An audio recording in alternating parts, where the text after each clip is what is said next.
कुछ मिलेगा, ज्ञान का क्लास भी वहीं मिलेगा, सब कुछ वहाँ मिलेगा। बाहर की दुनिया की हवा बिल्कुल बंद। पेट में भी बच्चा कैसे पलता है, बाहर की दुनिया की कोई हवा नहीं मिलती। ऐसे ही वहाँ 7 दिन की जो बच्ची है, एक दिन आना एक दिन जाना, 9 दिन, उसमें आत्मा पूरी पक जाती है। और पक जाने के बाद वो जो फैसला करती है कि ये हमारा बाप है जन्म जन्मांतर, वो फैसला उसे दिखाई दिया जाता है,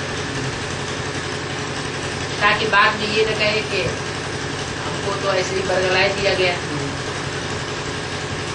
अब ये निश्चय बुद्धि जो बच्चे हो जाते हैं, उनके लिए गीता में कहा गया है, निश्चय बुद्धि विजयते अनिश्चय बुद्धि विनश्यते। एक बार भगवान बाप के घर में जाकर के बच्चा बन के पैदा हो गया तो उसकी विजय ही विजय है इस संसार में। संघर्ष तो होंगे, बिना लड़ाई के राजा ही नहीं मिलती, लेकिन हर संघर्ष में उन बच्चों की विजय होगी।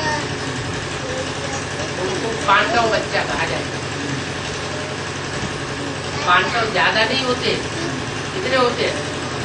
5 होते हैं, यानी उंगलियों के गिन लो। और कौरव कितने होते हैं? 100 बहुत होते हैं। 100 तो जो राजघराने के बड़े बड़े थे उनके नाम, और प्रजा तो उनकी बहुत होती है। पांडवों की तो प्रजा भी नहीं है। तो खुद ही पांडव, खुद ही शासक है, खुद ही प्रजा है, 5 ही है सब। तो ये जो अभी जनरेशन चल रही है, इस जनरेशन में ये कहने के लिए पक्की बात है कि ये भगवान की बच्ची है। अब जिन्होंने ज्ञान लिया ही नहीं,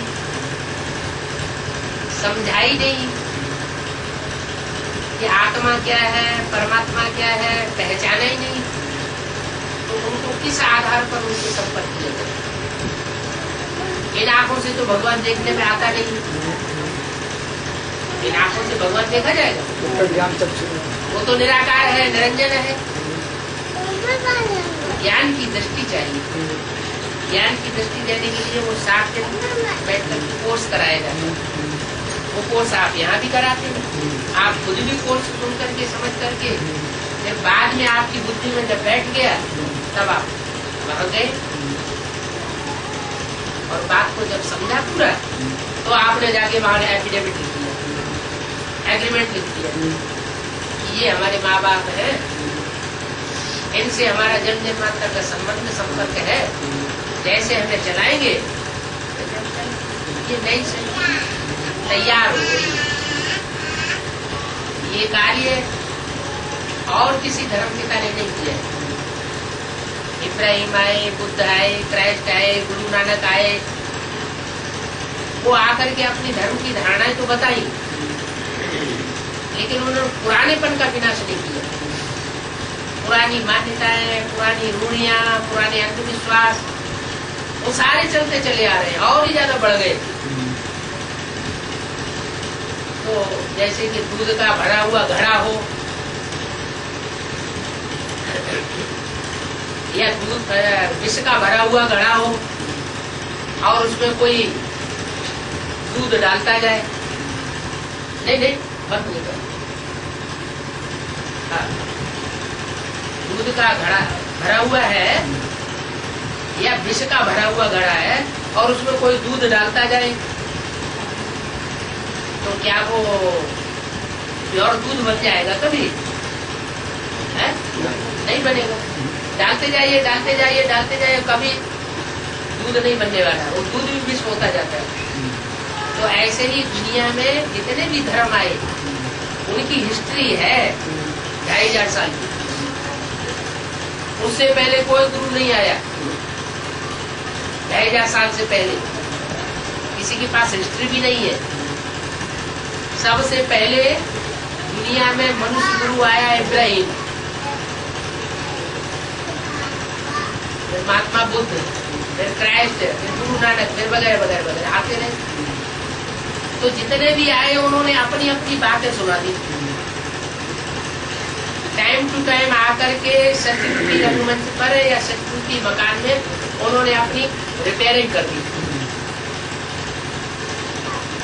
इब्राहिम आए, उन्होंने अरब देशों में जाकर के रिपेयरिंग कर दी, अरब देश में इस्लाम धर्म स्थापन कर दिया। महात्मा बुद्ध आए, उन्होंने चीन, जापान, जो पूर्वीय देश है उनमें आकर के रिपेयरिंग कर दी, नया धर्म चला दिया। क्राइस्ट आए, उन्होंने यूरोपीय देशों में क्रिश्चियन धर्म स्थापन कर दिया। इनके सबकी तिथि तारीखें हैं, लेकिन सनातन धर्म के बारे में किसी को पता नहीं है कब स्थापन हुआ और किसने स्थापन किया और कैसे स्थापन किया। उसकी हिस्ट्री सिर्फ भगवान ही आकर के बता सकता है। आज के मनुष्य गुरुओं ने वो शास्त्र लिखे तो हैं, लेकिन वो शास्त्रों में जो कुछ भी लिखा हुआ है कोई ये कहता है कि भगवान ने लिखा। धर्म पिताएं आते हैं तो वो कोई किताब लिख करके छोड़ जाते हैं क्या? चाहे क्राइस्ट आए हो, चाहे मोहम्मद आए हो, चाहे शंकराचार्य आए हो, गुरु नानक आए, उन्होंने कोई किताब लिख करके छोड़ी क्या? नहीं, वो मुख से आकर के डायरेक्ट बोला। जो बोला उसके कई सौ वर्षों के बाद फिर उनको उनके बोले हुए को लिखा गया, वो धर्म ग्रंथ बन गया। तो ऐसे ही भगवान भी जब सृष्टि पर आता है तो वो कुछ लिख करके नहीं कोई गीता छोड़ जाता है, जिसे कहते हैं श्रीमद् भगवत गीता, श्रेष्ठ से श्रेष्ठ भगवान की गाई हुई ज्ञान की गीत। वो ज्ञान का गीत जो आकर के गाता है, वो ज्ञान का गीत कोई लिख करके नहीं गाता है। तो जो गीता आज हमें मिल रही है संस्कृत की, वो कोई भगवान ने नहीं लिखी है। कहते हैं व्यास भगवान ने लिखी। अब भगवान तो ढेर बना दिए, व्यास भगवान कहे कि राम भगवान कहे कि कृष्ण भगवान कहे, 24 अवतार बता दिए।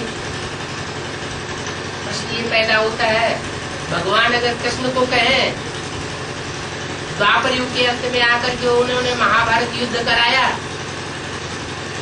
तो क्या पापी कलयुग की स्थापना करके गया? नहीं। अरे भगवान आके पापी कलयुग की स्थापना क्यों करेगा? भगवान आएगा तो सतयुग की स्थापना करेगा या पापी युग की स्थापना करेगा? भगवान आएगा तो उत्थान करेगा या पतन करेगा दुनिया का? नहीं। ये सब मनुष्य गुरुओं की लिखी हुई किताबें हैं, जिन किताबों में अगड़म बगड़म लिखी हुई। एक तरफ कहते हैं त्रेता में राम का राज्य था, बड़ा सुख शांति थी, दूसरी तरफ लिख दिया राम की सीता चुराई ली, रावण का राज्य था।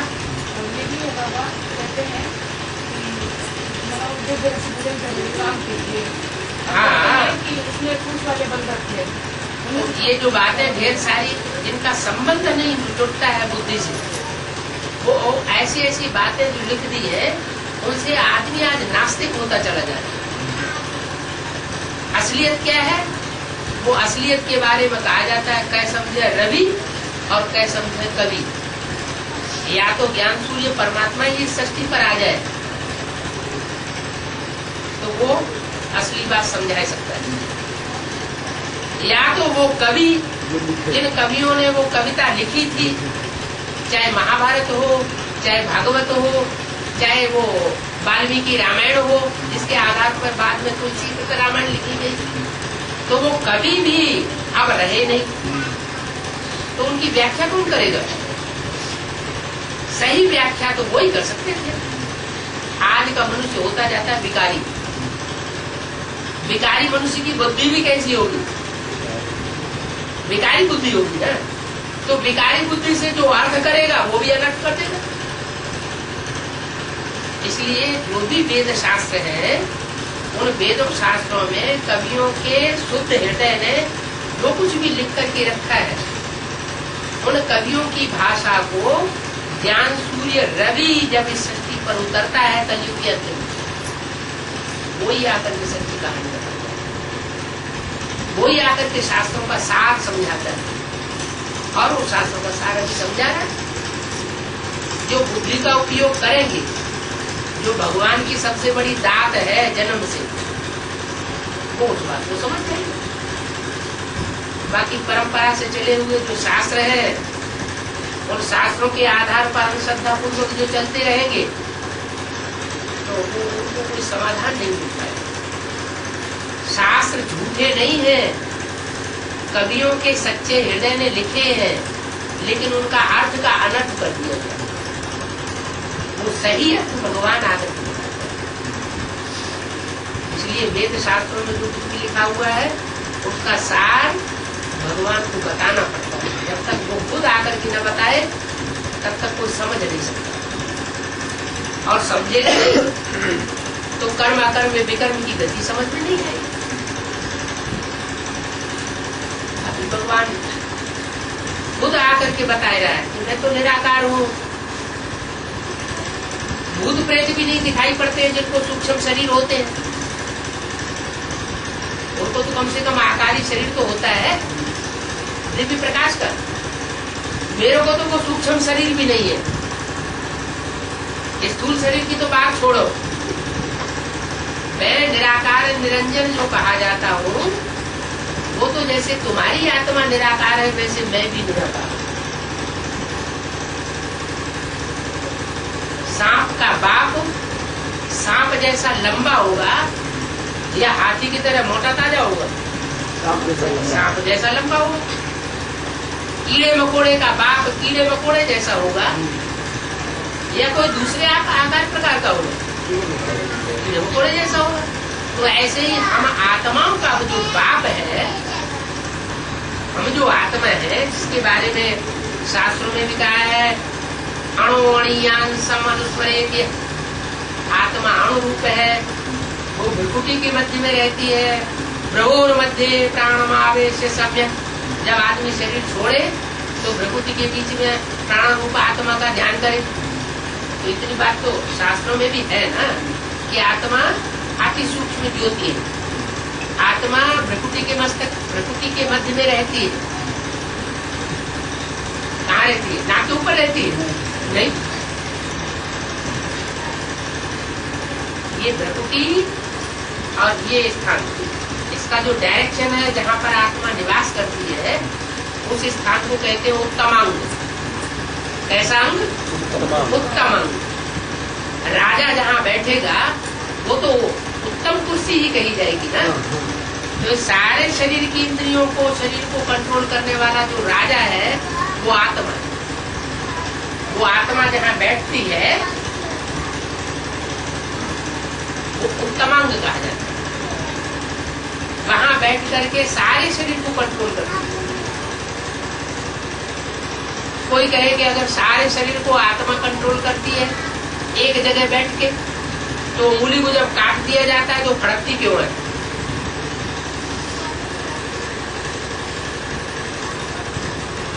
वो ऐसे ही फड़कती है जैसे हम पत्थर को हाथ से फेंकते हैं तो जब तक उसमें हाथ से फेंके हुए का वेग रहेगा तब तक पत्थर आगे जाएगा, ऊपर जाएगा। जब वो वेग खत्म हो जाएगा तो नीचे आ जाएगा।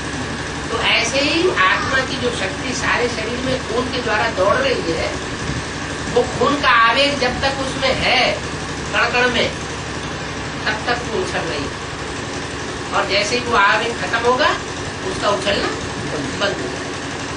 तो ये नहीं कि आत्मा सारे शरीर में व्यापक है, आत्मा तो अपने केंद्र बिंदु पर रहती है। इंदिरा गांधी को गोली चलाने वाले को अगर ये पता होता है कि आत्मा यहाँ रहती है तो एक ही गोली डाल देता, उसका निशाना तो बहुत अच्छा है, एक गोली में ही काम तमाम हो जाता। लेकिन उसे बेचारे को पता ही नहीं था,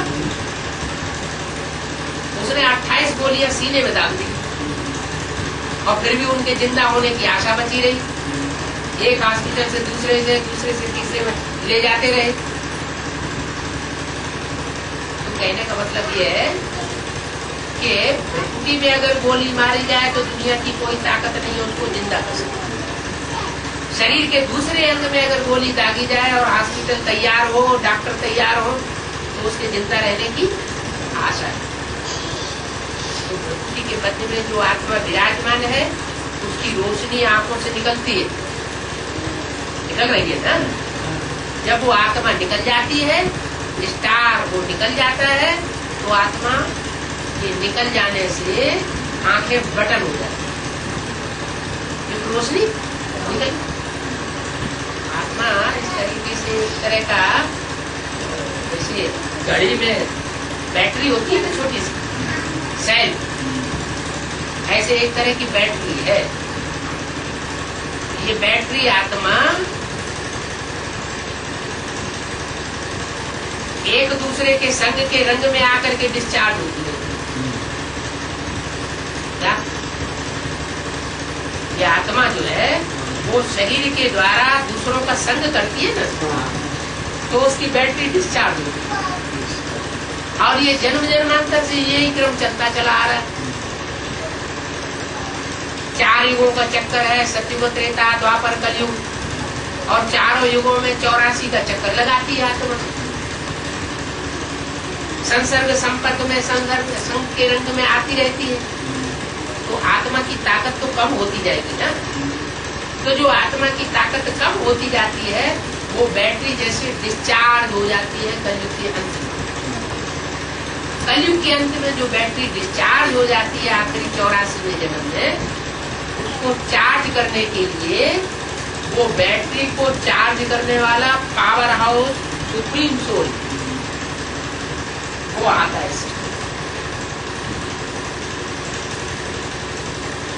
वो सुप्रीम सोल भी ज्योति बिंदु है। बिंदु बिंदु आत्माओं का बाप भी बिंदु। उस बिंदु रूप बाप के आने से, आत्मा का संग उस बाप के साथ लगने से उन आत्माओं को जो राहत मिलती है वो और किसी मनुष्य गुरु से नहीं मिलती। और दूसरे मनुष्य गुरु अल्पकालिक प्राप्ति कराएंगे, लेकिन आत्मा को मुक्ति और जीवन मुक्ति दे दे ये किसी के बस की बात है। मुक्ति काहे से? दुख दर्दों से मुक्ति। जीवन मुक्ति माना जीवन भी रहे और जीवन के रहने के बावजूद भी आत्मा दुख न भोगे, सुख भोगे। दुख से मुक्ति बनी रहे और सुख भोगता रहे। तो ऐसी जीवन मुक्ति और ऐसी मुक्ति का वर्षा वो परमात्मा बाप आकर के देता है। कोई दुनिया का धर्म गुरु, धर्म नेता या धर्म पिता इब्राहिम बुद्ध क्राइस्ट नहीं दे सकते। उन इब्राहिम बुद्ध क्राइस्ट की आत्मा को भी मुक्ति, जीवन मुक्ति का वर्षा उसी से मिलता है। वही निराकार बाप आकर के देता है। अब चूंकि वो निराकार है, शास्त्रों में भी लिखा हुआ है, बिनु पग चले सुने बिनु काना, कर बिनु कर्म करे बिनु नाना, आनंद रहित सकल रस भोगी, बिनु वाणी वक्तावण जोगी, कहते हैं ना इसे। तो जब उसको हाथ पांव नाक आंख कान मुंह है ही नहीं, तो ये सारे कार्य कैसे करता है? इन विद्वानों से, गुरुओं से पूछा जाता है कि अरे वो तो भगवान है, वो तो कुछ भी कर सकता है। अरे भगवान आके बाजीगरी करेगा क्या? जादूगरी करेगा क्या? ये बाजीगरी करना, जादूगरी करना ये छोटों का काम है, उथलों का काम है। भगवान उथला नहीं है, वो प्रकृति के कोई भी नियम को नहीं तोड़ता। भगवान ही आकर के अगर प्रकृति के नियम को तोड़ने लगेगा तो दूसरों का क्या हाल होगा? भगवान तो आकर के सीधी सीधी बात बताता है। जैसे मनुष्य आत्मा अकाले मौत में शरीर छोड़ देती है तो उसको सूक्ष्म शरीर मिलता है। वो सूक्ष्म शरीरधारी आत्मा किसी न किसी में प्रवेश करती है। क्या प्रवेश कर सकती है ना? ऐसे ही वो सुप्रीम सोल भी प्रवेश करता है। और इसका प्रूफ वो संस्कृत की गीता में भी लिखा हुआ है। उसमें लिखा हुआ प्रवेश तुम, क्या मैं प्रवेश करने योग्य हूँ। जैसे आत्मा गर्भ में प्रवेश करती है, वो गर्भ में प्रवेश नहीं करता, बंधन में नहीं आता। आत्मा गर्भ में क्यों आती है, बंधन में क्यों आती है? क्यों? उसने पाप पुण्य किए होते। भगवान तो सारे ज्ञान का जानकार है, कर्म अकर्म विकर्म की गति को जानने वाला है, तो गर्भ में क्यों आकर के बनेगा? वो बुद्धि में प्रवेश करता है, और बुद्धि में प्रवेश करता है तो ऐरा गैरा नत्थु खैरा सब में प्रवेश कर जाएगा क्या? उसके लिए फिर मनुष्य गुरुओं ने तो लिख दिया सर्वव्यापी। सर्वव्यापी माने कीड़े मकोड़ों में भी भगवान है, मनुष्यों में भी भगवान है, धर्म पिताओं में भी भगवान था, शंकराचार्य में भी भगवान था, व्यास में भी भगवान था, सारे ही भगवान भगवान भगवान हो गए। अरे जो ऊंचा होगा वो ऊंचे रथ में प्रवेश करेगा या किसी में भी प्रवेश करेगा। वो भूत प्रेत होते हैं, उनका भी कोई मुकर्रर रथ होता है, उसमें प्रवेश करते हैं या किसी में भी प्रवेश कर सकते हैं। वो भूत प्रेत भी, उनका भी मुकर्रर रथ होता है। ऐसे ही भगवान जो ऊंचे से ऊंचा है, इस दुनिया के सब धर्म पिताओं से ऊंचा है, ऊंचे से ऊंचे धर्म की स्थापना करता है। वो भी शक्ति रूपी रंगमंच के जो ऊंचे से ऊंचे पाठधारी है, हीरो हीरोइन, उनमें प्रवेश करके पाठ किया। कौन है हीरो हीरोइन? राम और कृष्ण की आत्मा। उन राम और कृष्ण की आत्माओं के द्वारा वो शक्ति रूपी रंगमंच पर प्रवेश करके पहले माता पिता का पाठ बताया। क्या बच्चों के सामने पहले कौन प्रत्यक्ष होती है, माता या पिता या गुरु या टीचर? माता प्रत्यक्ष होती है। तो ऐसे ही जब कलयुग का अंत होता है तो भगवान शिव परम धाम से आकर के इस शक्ति रूपी रंगमंच की वह आत्मा जो पहले कभी 16 कला संपूर्ण कृष्ण थी, जिसके लिए गायन भी है, सर्वगुण संपन्न 16 कला संपूर्ण संपूर्ण हिंसक मर्यादा पुरुषोत्तम।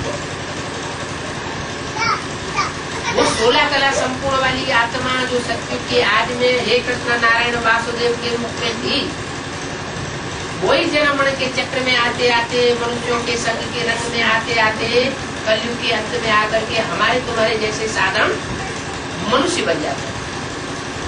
वो साधारण मनुष्य ब्राह्मण में, बूढ़े ब्राह्मण में वो परमात्मा से प्रवेश करते, प्रवेश करके उनका नाम ब्रह्मा देते। ब्रह्मा माने बड़ी माँ, ब्रह्मा, ब्रह्म माने बड़ी, माँ माने माँ, मानी सृष्टि की ऐसे बड़ी थी बड़ी माँ जिससे ज्यादा बड़ा माँ का पाठ और कोई दुनिया में कोई बजा ही नहीं सकता। कैसे?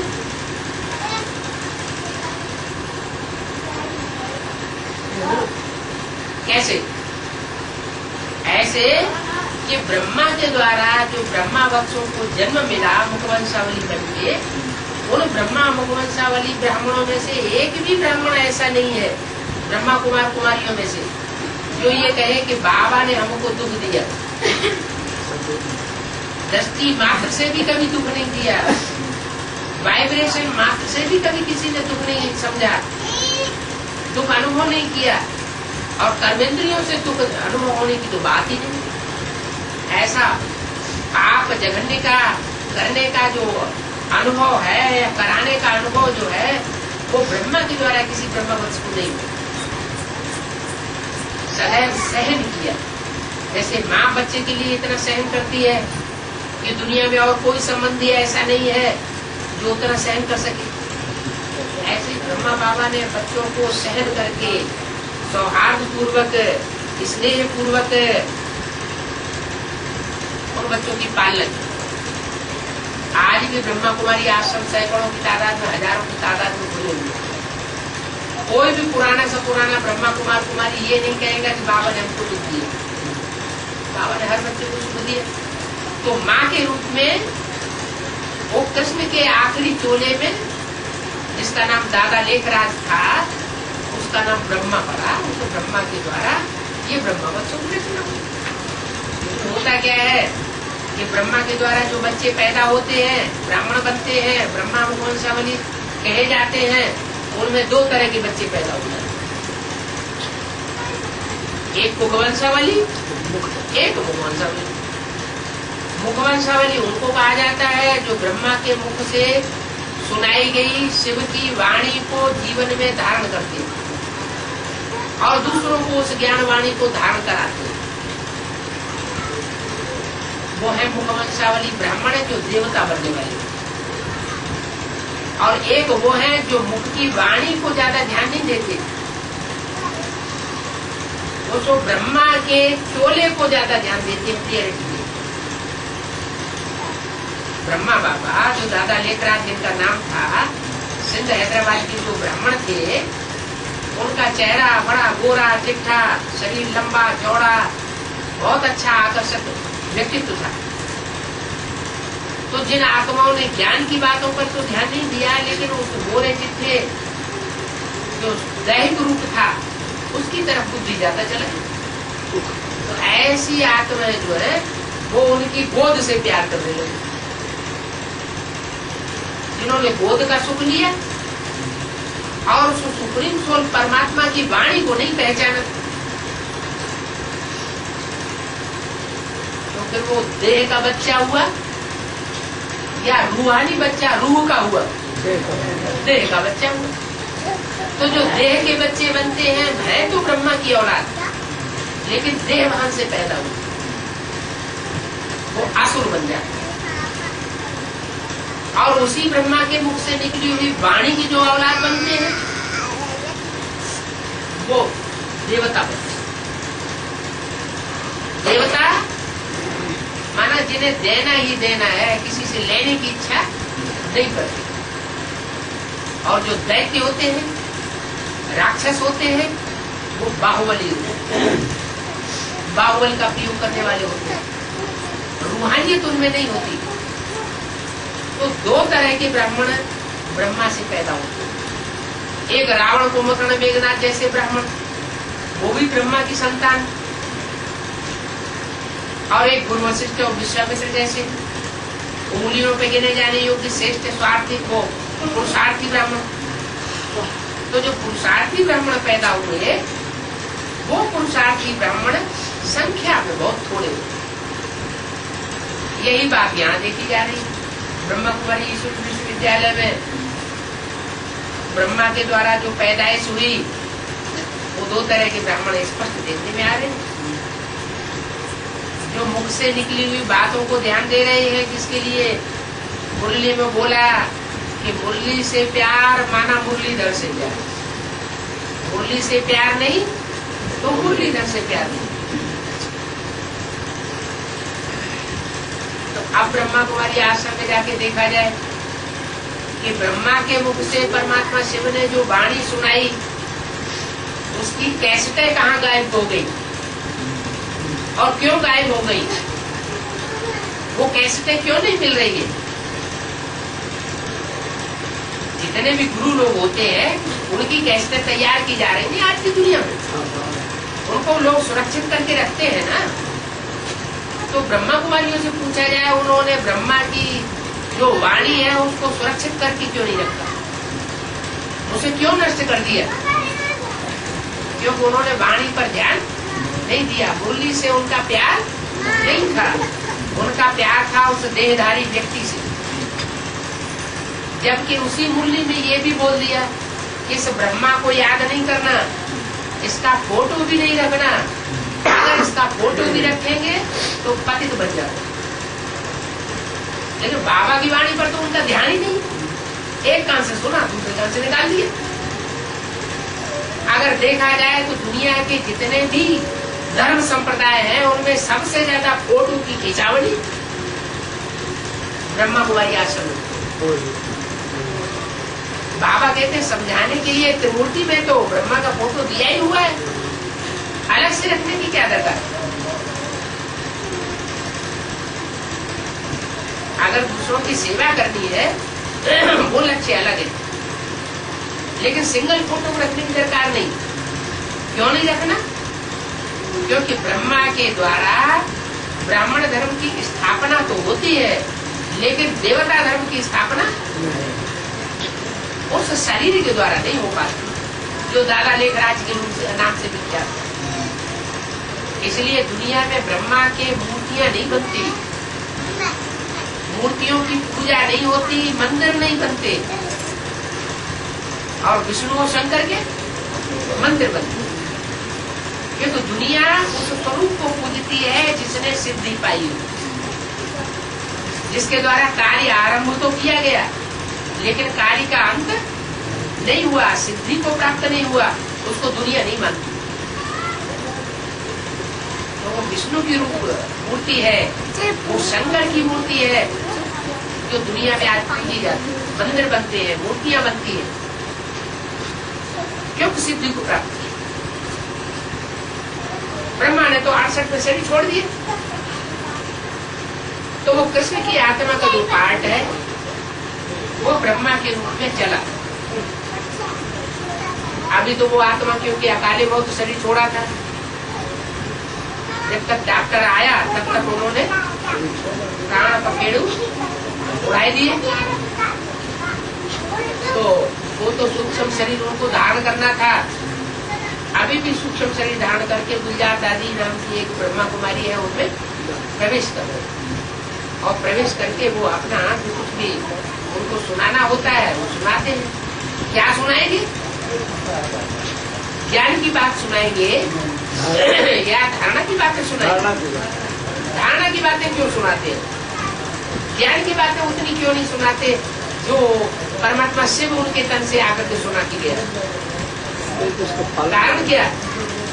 कारण ये कि वो जन्म जन्मांतर की देवा आत्मा है। इस सृष्टि रूपी रंगमंच पर देवता के रूप में पहले पहले जन्म लेने वाली आत्मा है। वो सृष्टि रूपी रंगमंच का पहला पत्ता है देवात्मा की। तो जो देवात्मा होगी वो तो दिव्य वाणी ही सुनाएगी ना, दिव्यता ग्रहण करने वाली वाणी सुनाएगी ना, ज्ञान की वाणी कैसे सुनाएगी? तो परमात्मा शिव की जो वाणी है जिसे मुरली कहा जाता है, उसके लिए गायन है शास्त्रों में, मुरली तेरी में जादू। अब क्योंकि वो वाणी कृष्ण के आखिरी चोले के द्वारा ब्रह्मा दादा लेखराज के द्वारा सुनाई गई थी, इसलिए शास्त्रों में ये लिख दिया है कि कृष्ण का रथ था। क्या रथ माना? शरीर। शास्त्रों में लिखा भी है, शरीरम रथम विद्धि इंद्रियाणि हयान्याहु। शरीर को क्या समझ? रथ समझ। इंद्रियों को क्या समझ? घोड़ा समझ। तो इंद्रियों रूपी घोड़ों को कंट्रोल करने के लिए वो कृष्ण के आखिरी चोले रूपी रथ में परमात्मा शिव ने, निराकार ने प्रवेश करके वाणी चलाई। वाणी कहो, ज्ञान के बाण कहो, उन ज्ञान के बाणों से उन्होंने वो सारा कार्य किया जो नई सृष्टि की स्थापना का कार्य जरूरी वो था, ब्राह्मण धर्म की स्थापना। तो ब्राह्मण धर्म की स्थापना हुई, लेकिन देवता हुई। ब्राह्मण भी दो तरह के हो गए, एक श्रेष्ठ ब्राह्मण जिनकी संख्या बहुत थोड़ी हुई, और बाकी सब निष्कृष्ट ब्राह्मण, नीची कोटि के ब्राह्मण। ब्राह्मणों की कितनी पुरियां मानी जाती है? 9 पुरियां मानी गई। 9 पुरियां क्यों मानी गई? हाँ, क्योंकि दुनिया में आज धर्म मुख्य है। 10वां धर्म भी है, रूस का नास्तिक धर्म, लेकिन वो ना आत्मा को मानता है, ना परमात्मा को मानता है, ना स्वर्ग को मानता है, ना नरक को मानता है। जब कुछ मानता ही नहीं, आत्मा परमात्मा बाप को ही नहीं मानता, तो फिर उसको वर्षा कैसे मिले? तो उन नास्तिकों में से ऐसी एक भी आत्मा नहीं है जो राजयोग सीख करके जन्म जन्मांतर की राजाई का वर्षा पाती है भगवान पाप से। दुनिया में डॉक्टरों के कॉलेज हैं, वकीलों के कॉलेज हैं, इंजीनियर्स के कॉलेज हैं। उन स्कूलों कॉलेजों में पढ़ करके वकील डॉक्टर इंजीनियर बनते हैं। लेकिन दुनिया की हिस्ट्री में इतने बड़े बड़े राजाएं हुए, छोटे छोटे राजाएं हुए, महाराजाएं हुए, इनको राजाई करना किसने सिखाया? कब सिखाया और कैसे सिखाया? क्या अपने आप सीख गए? जब डॉक्टरी कोई अपने आप नहीं सीखता है, उसके लिए भी कॉलेज होते हैं, इंजीनियरिंग के कॉलेज होते हैं, तो ये राजाई के भी कॉलेज हुए होंगे। वो सदगुरु भगवान है जो आकर के राजयोग सिखा करके जन्म जन्मांतर की राजाई देता है। ये जन्म जन्मांतर की राजाई कोई मनुष्य गुरु नहीं सिखा सका। वो भगवान बाप ही आकर के कलयुग के अंत में अभी सिखाएगा और हर कल्प कल्प सिखाता है। अब तो भगवान आया हुआ है, वो राजयोग सिखा रहा है। लोगों ने ये समझ लिया कि श्री कृष्ण ने राजयोग सिखाया। श्री कृष्ण राजयोग नहीं सिखाता है। श्री कृष्ण तो षष्ठ रूपी रंगमंच का पहला पत्ता है, पहला बच्चा है। वो हम मनुष्य आत्माओं में पहली आत्मा है। लेकिन उस षष्ठ रूपी रंगमंच पर पहली आत्मा को जन्म देने वाला कोई बाप भी तो होगा। वो बाप कौन? वो बाप है राम बाप। राम वाली सोल वो जन्म जन्मांतर जन्मण के चक्र में आते आते कलयुग के अंत में शंकर के नाम रूप से संसार में विख्यात होती है। इसलिए शास्त्रों में लिखा हुआ है, और एक गुप्त मत सबे कहो कर जोर, शंकर भगत बिना नर भगत के पावे मोर। माना शंकर की भक्ति जब तक नहीं करेंगे तब तक भगवान को कोई पाए नहीं सकता। क्यों? क्योंकि वो निराकार निरंजन शंकर में प्रवेश करके संसार में प्रत्यक्ष हो गया। वो बड़े से बड़ा देवता कहा जाता है। कृष्ण को बड़ा देवता नहीं कहा गया, शंकर को बड़ा देवता कहा जाता है। विष्णु को बड़ा देवता नहीं कहा जाता, शंकर को कहा जाता है। 33 करोड़ देवताओं में 3 देवता बहुत बड़े माने जाते हैं, ब्रह्मा, विष्णु और शंकर। ब्रह्मा देवता, विष्णु देवता और देवदेव महादेव क्यों कहा गया? क्योंकि वो ऐसा कार्य करके जाता है जो कार्य दूसरे देवताओं के द्वारा परमात्मा नहीं करता। कौन सा कार्य? दूसरे धर्म पिताएं आकर के अपने धर्म की स्थापना करते हैं, एक नया धर्म चालू कर देते, नया धर्मखंड स्थापन हो जाता है, लेकिन पुराने पल का विनाश कोई नहीं करता। सब डरते हैं, पुराने मुल्ला मौलवी पंडित, इनसे टक्कर कौन ले। एक भगवान शिव ही इस शक्ति पर आकर के शंकर के स्वरूप को चुनता है, जिसमें प्रवेश करके वो शिव शंकर एक कहा जाता है। नहीं तो शिव का अर्थ है कल्याणकारी और शंकर का अर्थ है संहारकारी। कहाँ दुनिया का संहार करने वाला और कहाँ दुनिया का कल्याण करने वाला, ये 2 नाम मिला करके एक क्यों कर दिए? क्योंकि एक ही शरीर में दोनों आत्माएं प्रवेश करती हैं। एक शरीरधारी का नाम पड़ता है शंकर, और उसमें जो तीसरे नेत्र के रूप में जो आत्मा दिखाई जाती है उसका नाम है शिव नेत्र। वो शिव भगवान प्रवेश करता है। शिव भगवान भी प्रवेश करता है और फिर मस्तक में चंद्रमा भी दिखाया जाता है। वो चंद्रमा किसकी यादगार है? वो कृष्ण चंद्र वाली आत्मा की यादगार है। जो चंद्र 16 कला संपूर्ण भी कभी बनता है। सतयुग के आदि में वो चंद्र 16 कला संपूर्ण था। कलयुग के अंत में आकर के वो दूध का चांद जाकर के बचता है, अधूरा चंद्र। कोई दादा लेखराज की सोल जो शरीर छोड़ करके फिर शंकर में प्रवेश करती है। तो एक चोले में 3 आत्माएं काम करती है। एक चोलाधारी की आत्मा, राम वाली आत्मा कहो, शंकर कहो। शंकर माने मिक्स, कहते ना, शंकर मक्का, शंकर कपास, वर्ण शंकर। क्या? तुलसीदास जी ने लिखा है ना, भय वर्ण शंकर सब है, माने इस दुनिया में सब वर्ण शंकर हो गए, कोई ब्राह्मण नहीं है पक्का। इतना व्यभिचार फैल गया है।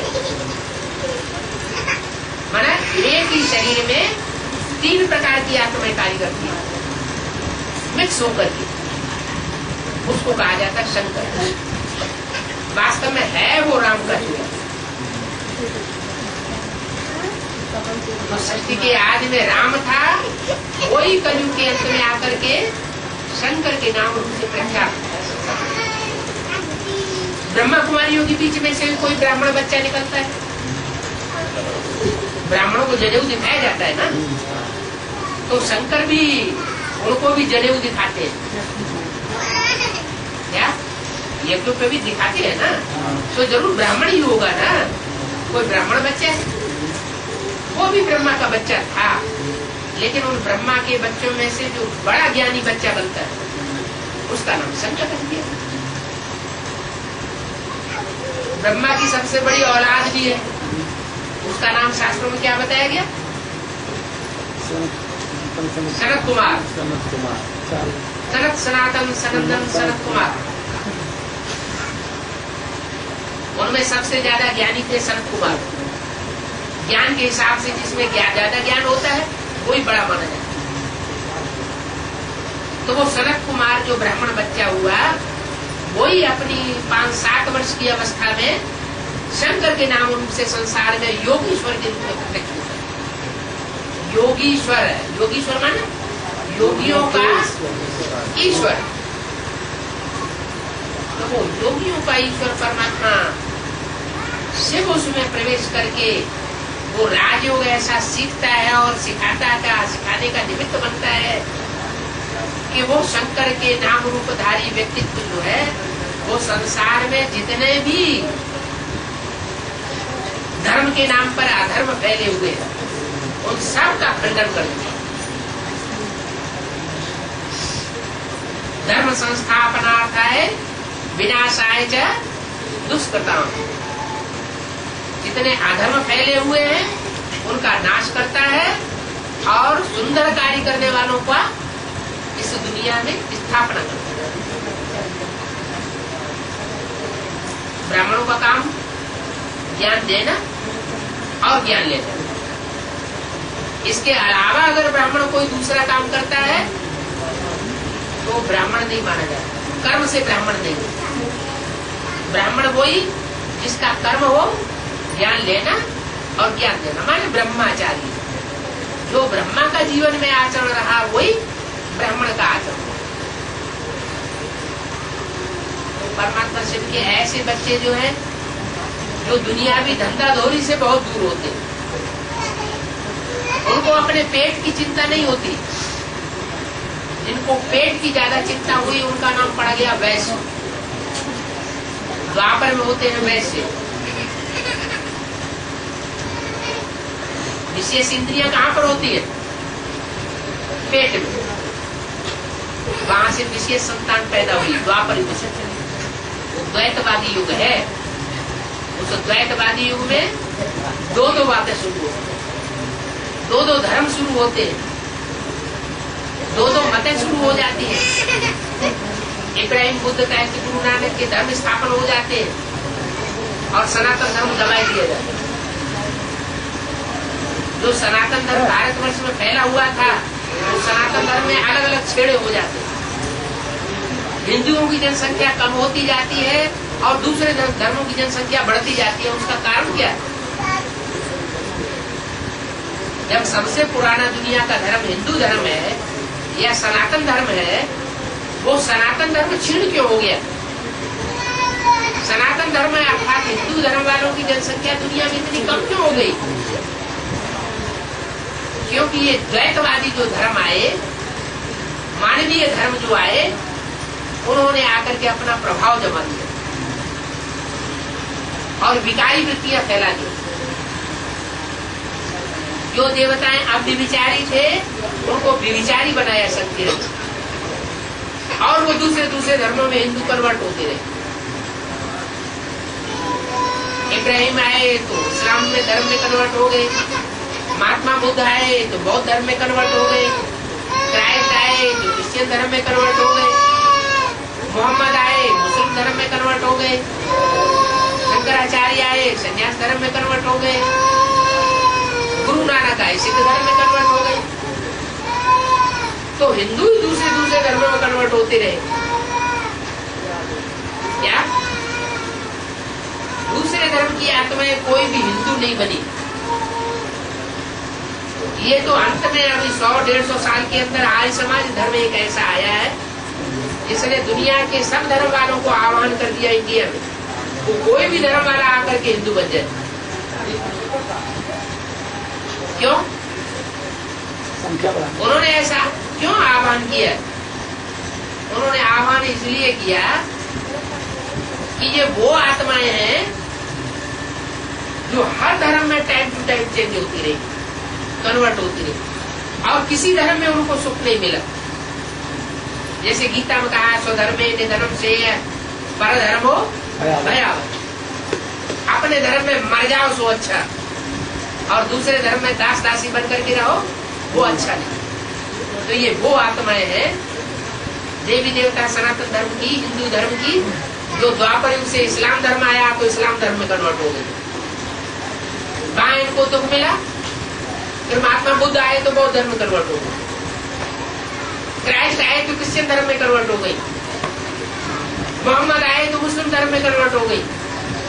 माने जहाँ जहाँ देखी तबाह बारात, जहाँ जहाँ नयापन देखा वहाँ वहाँ कन्वर्ट होते रहे सुख की खोज में, और सुख की जगह इनको क्या मिला? दुख ही दुख।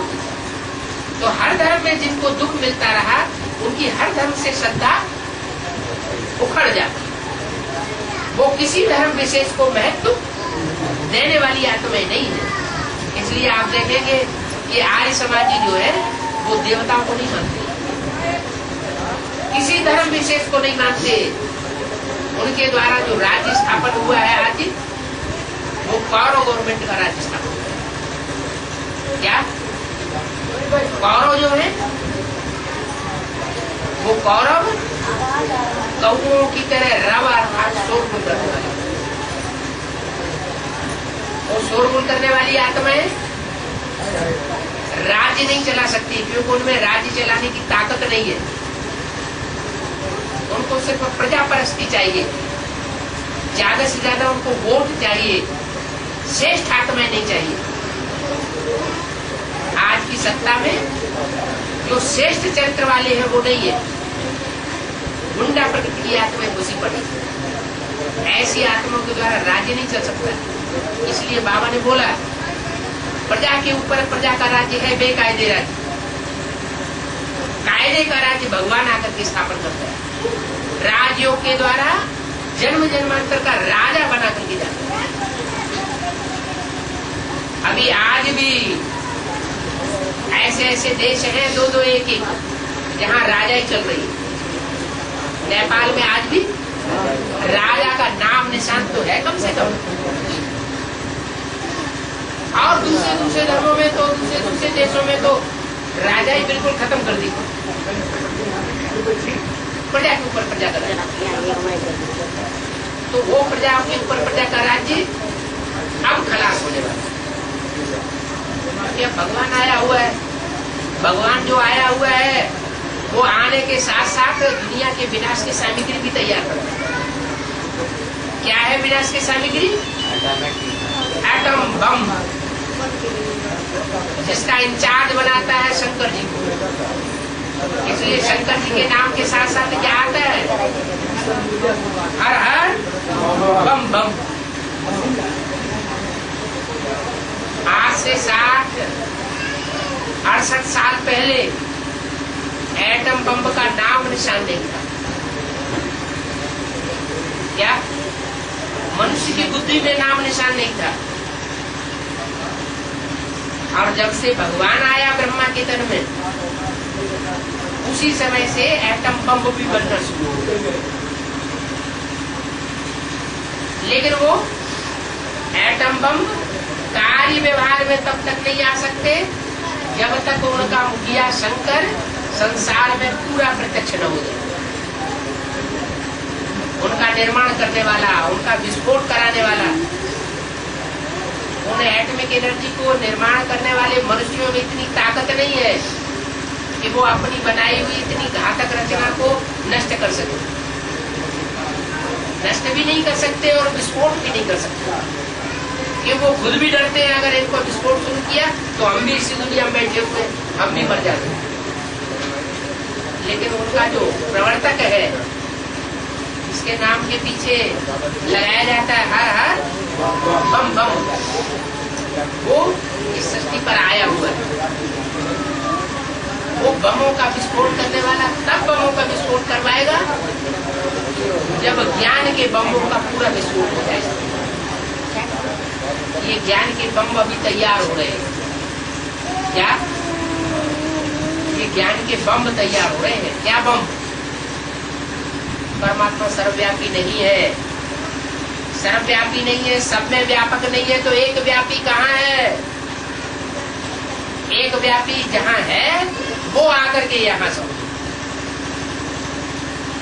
बुद्धि से समझो। बुद्धि सबसे बड़ी दात है जन्म से मनुष्य को मिली हुई, उस बुद्धि से फैसला करो। इस 500-700 करोड़ की मनुष्य सृष्टि में वो भगवान का रूप कौन सा है, कहाँ कार्य कर रहा है, वो आकर के ज्ञान की दृष्टि से समझो। भगवान तो निराकार है, इन आंखों से देखने की चीज नहीं है। हम अपनी आत्मा को ही इन आंखों से नहीं देख पाते, तो आत्माओं के बाद परमात्मा को कैसे देखेंगे? जो चीज आंखों से देखने का विषय नहीं है, उनको इन आंखों की बजाय तीसरे नेत्र से जाना चाहिए। तो वो तीसरे नेत्र को हमें खुला रखने के लिए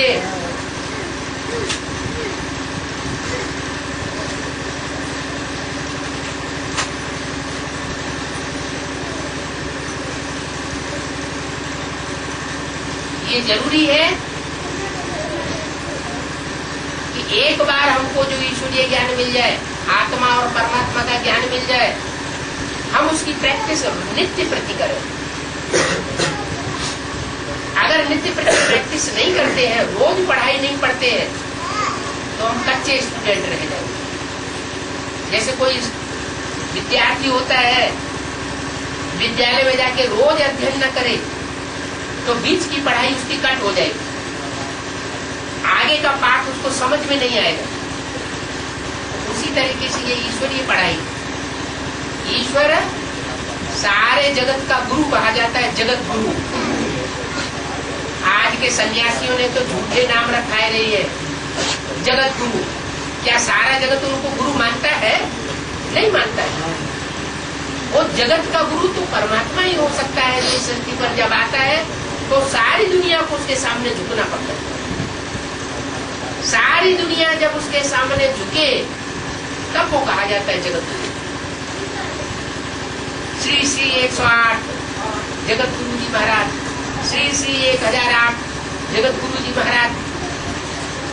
ये टाइटल जो है, ये मालाओं के टाइटल इस सृष्टि रूपी रंगमंच पर आकर के जो माला रूपी संगठन तैयार करता है, वो सब परमात्मा का टाइटल। दुनिया के हर धर्म में माला घुमाई जाती है। कोई ऐसा धर्म बताओ नास्तिक धर्म को छोड़ के जो माला को स्मरण न करता हो, माला के मणकों को न मानता हो। हिंदू हो, मुसलमान हो, सिख हो, ईसाई हो, बौद्धि हो, सन्यासी हो, हर धर्म के लोग माला को स्मरण करते हैं, सुमिरन करते हैं। क्या कारण है? ये माला रूपी संगठन भगवान ने आकर के बनाया।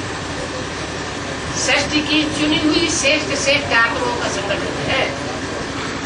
जिस संगठन को परमात्मा प्यार के धागे से बांधा गया, परमात्मा के सुनाए हुए ज्ञान के धागे से बांधा गया। वो माला और उस माला के चैतन्य मण के दुनिया के हर धर्म में पूजे जाते। ऐसा कोई धर्म नहीं है जो माला के महत्व न देता हो।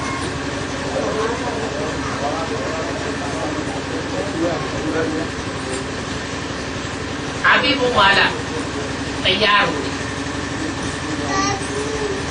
क्या वो संगठन तैयार हो रहा है। उन माला रूपी संगठनों में जो सबसे श्रेष्ठ संगठन है वो है 8 का संगठन। उसको हमारी भारतीय परंपरा में कोई भी अनुष्ठान करेंगे तो वो 8 और 9 आत्माएं जो है उस अनुष्ठान में पूजी जरूर जाएगी। उनको कहते हैं नवग्रह। क्या? नवग्रह पूजन। लोग समझते हैं वो ग्रह कोई आसमान के जड़ सितारे, शुक्र सितारा है, गुरु सितारा है, सूर्य है, चंद्र है, बुध है, उनको समझ लेते हैं। लेकिन पूजा जड़ की नहीं होती।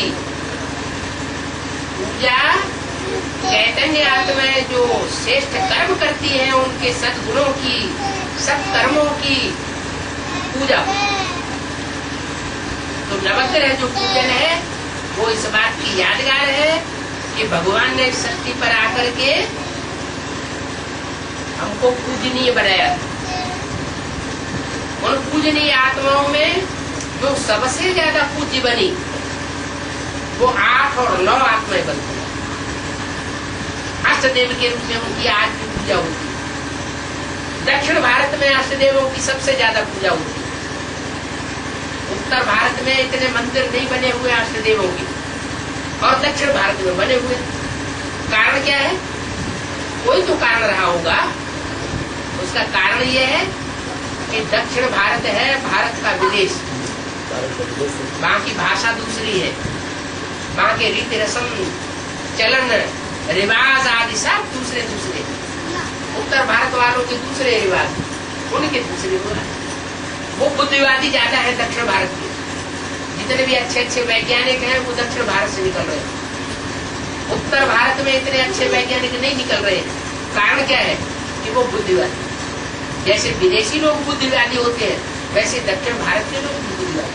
तो भारत के हिसाब से दक्षिण के ज्यादा बुद्धिवादी होने के कारण इस ईश्वरीय ज्ञान को ज्यादा पकड़ रहे हैं।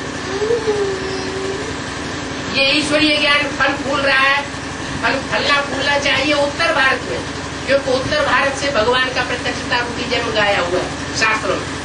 कौन से भगवान? चाहे शंकर भगवान हो, चाहे राम भगवान हो, चाहे कृष्ण भगवान हो, कहाँ से प्रत्यक्ष होते हैं? उनका प्रत्यक्षता रूपी जन्म उत्तर भारत से होता है। लेकिन प्रत्यक्ष पहले करने के निमित्त भक्त है दक्षिण भारत वाले। और दक्षिण भारत की आत्माएं ट्रेन की ट्रेन, डब्बे के डब्बे भरे हुए चले आ रहे हैं, वो प्रत्यक्षता कर रहे हैं। और उत्तर भारत के कुंभकर्ण आराम से नींद ज्ञान की नींद में सो रहे हैं। अगर सही बात उनको सुनाओ भी तो लड़ाई लड़ने के लिए तैयार। अरे ज्ञान की बातों में लड़ाई किस बात की? अच्छा लगता है तो मानिए, नहीं अच्छा लगता है तो दुनिया में इतने धर्म चल रहे हैं, जिसको जिस रास्ते पर चलना हो चलो। सच्चाई होगी तो उसकी विजय होगी, अगर झूठा होगा तो अपने आप उसका सत्यानाश हो जाएगा। इसमें लड़ाई झगड़े की कोई बात नहीं आती।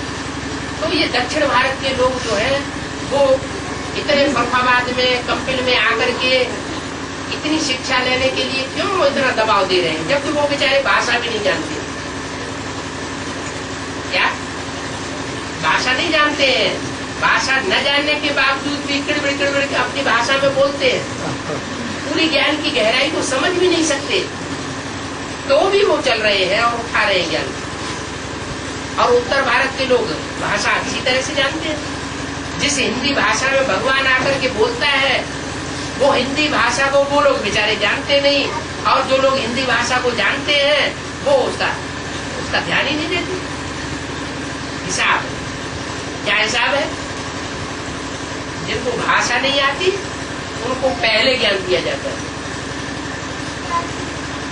कन्याएं माताएं भोले प्रकृति की होती है, उनके ऊपर ज्यादा दबाव दिया जाता है तो पुरुष प्रकृति का कलयुग के अंत में, तो भगवान आकर के कन्या माताओं को पहले उठाता है।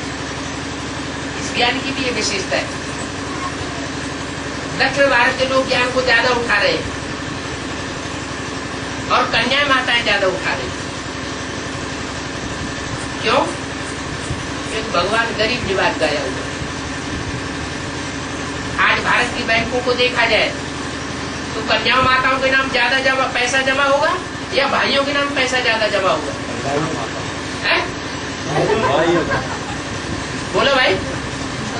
आज भारत की बैंकों का हिसाब देखा जाए तो कन्या माताओं के नाम ज्यादा पैसा जमा होगा बैंकों में या भाइयों के नाम ज्यादा पैसा जमा होगा? भाइयों के नाम ज्यादा जमा। क्यों भाई? एक ही भगवान के दोनों बच्चे हैं, स्त्री चोला और पुरुष चोला। एक जन्म में स्त्री चोला मिलता है आत्मा को, एक जन्म में पुरुष चोला मिलता है। अंतमते सुगति होती है। पुरुष में और स्त्री में दोनों में काम विकार प्रधान है। काम क्रोध लोभ मोह अहंकार काम विकार की प्रधानता होने के कारण जीवन भर पुरुष चोला जो है वो स्त्री चोलों को याद करता है। तो अंतमते क्या याद आएगा? स्त्री चोला याद आएगा, तो स्त्री जन्म मिल जाता है। स्त्री सारा जीवन जो है काम विकार की प्रधानता होने के कारण सारा जीवन पुरुष चोले को याद करती है, तो अंतिम समय क्या याद आएगा? पुरुष चोला याद आएगा, वो क्या करते पुरुष बन जाती है। अंतमते सुगति तो होती है ना। तो जब दोनों ही समान है तो इतना अंतर क्यों है? सतयुग में लक्ष्मी नारायण दोनों गद्दी पर बैठते थे। लक्ष्मी का नाम पहले, नारायण का नाम बाद में। सीता का नाम पहले, राम का नाम बाद में। राधा का नाम पहले, कृष्ण का नाम बाद। आज क्या हो गया? शास्त्रों में भी लिखा हुआ है, यत्र नार्यस्तु पूज्यन्ते रमन्ते तत्र देवता। जहाँ नारियों की पूजा होती है, उनका मान सम्मान होता है, वहाँ देवताएं रमण करती हैं, देवताएं निवास करती हैं। और जहाँ नारियों की पूजा नहीं होती, तिरस्कार होता है, वहाँ राक्षस निवास करते हैं। तो आज की दुनिया किसकी है? देवताओं की दुनिया का है या राक्षसों की दुनिया का है? राक्षसी प्रकृति की दुनिया। अब इस दुनिया को पलटने के लिए परमात्मा बाप फिर से आया। वो आया हुआ है तो जरूर गरीब निवाज बन के आता है। जो गरीब है उसको पोषण देगा। आज की गवर्नमेंट क्या कर रही है? जो गरीब है और ज्यादा गरीब होते चले जा रहे हैं, और जो टाटा बिरला रईस है वो और ज्यादा रईस होते जा रहे हैं। तो दुनिया गड्ढे में जाएगी या ऊपर उठेगी? गड्ढे में जा रही। आज का किसान जो है वो सरशब्द क्यों नहीं हो पा रहा है हिंदुस्तान में? क्या कारण है?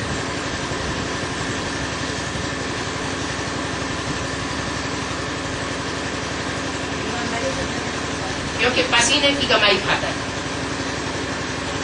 पसीने की कमाई खाने वाला आज की दुनिया में करोड़पति नहीं बन सकता।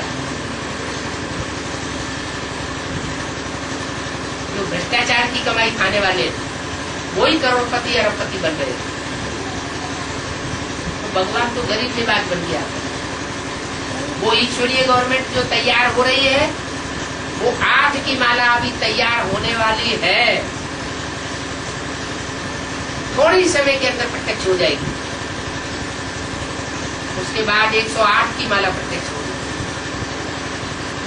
विजय माला जो हम घुमाते हैं, मंदिरों में घुमाते रहे, मस्जिदों में मुसलमान लोग की उस माला को घुमाते हैं, क्रिश्चियन लोग की उस माला को घुमाते हैं। वो 8 और 108 विश्व के ऊपर विजय प्राप्त करने वाली आत्माएं अब संसार में प्रत्यक्ष होने वाली। फिर भगवान की 1000 सहयोगी भुजाएं जो ब्रह्मा की शास्त्र भुजाओं के रूप में गाई जाती है। शास्त्र भुजाएं, शास्त्र विष्णु नाम जो गाए जाते हैं, विष्णु के शास्त्र नाम, वो आत्माएं भी प्रत्यक्ष होने वाली। 1000 आत्माएं भगवान की सहयोगी बनती है भुजाओं के रूप। कहते हैं ना, हमारे भाई ने शरीर छोड़ दिया, हमारी दाही भुजा कट गई। तो कोई भुजा कट गई क्या? नहीं, सहयोगी ने शरीर छोड़ दिया। विशेष जो सहयोगी था वो चला गया। तो ऐसे ही भगवान के कार्य में हजार आत्माएं ऐसी संसार में प्रत्यक्ष होंगी जो तन से, मन से, धन से पूरा सहयोग करें, लेकिन पवित्रता का सहयोग नहीं दे पाएंगे। क्या? प्योरिटी, वो सहयोग नहीं दे पाएंगे। इसलिए वो शास्त्र भुजाओं के रूप में गाई जाती है।